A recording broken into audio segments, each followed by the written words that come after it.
Stage show பண்ணிக்கிட்டு இருந்தான் பிரியா மூலமாக, ஒவ்வொரு நண்பர்கள் மூலமாக. அதில் அண்ணன் கிங்காங் அண்ணனுடைய பங்களிப்பும் பிரேம்நாத்தனுடைய பங்களிப்பும் கொஞ்சம் கூட இவனுடைய வளர்ச்சியில். ஏன்னா அவங்க தான் முதல் காலகட்டங்களில் அவனுக்கு வாய்ப்பு கொடுத்தவங்க. பிரேம்நாத் தான் முதல்ல வாய்ப்பு கொடுத்தவர்.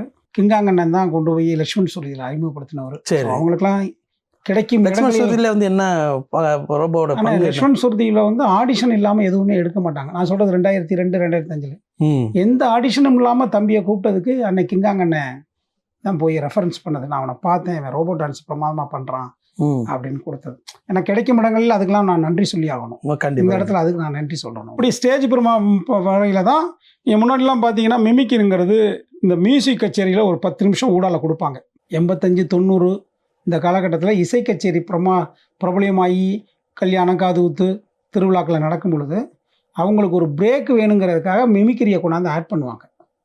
அது ஒரு 10 நிமிஷம் பண்ணுவாங்க. அதில் மனோர டைலாக்கு, எம் ஆர் ராதா சாருடைய டைலாக்கு இதெல்லாம் வரும்.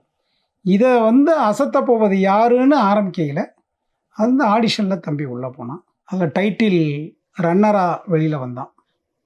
வின்னராக வந்து கோவை குணா தம்பி வந்தாங்க. இவன் டைட்டில் வெளி. காரணம் இவன் ப்ராப்பர்ட்டியை வச்சு பண்ணதுக்காக தான், இல்லாட்டினா இவன் தான் வந்திருக்கணும். இந்த ரோபோங்கிற ப்ராப்பர்ட்டிங்கிறதுக்காக இங்கே மாற்றப்பட்டது. ஓஹோ.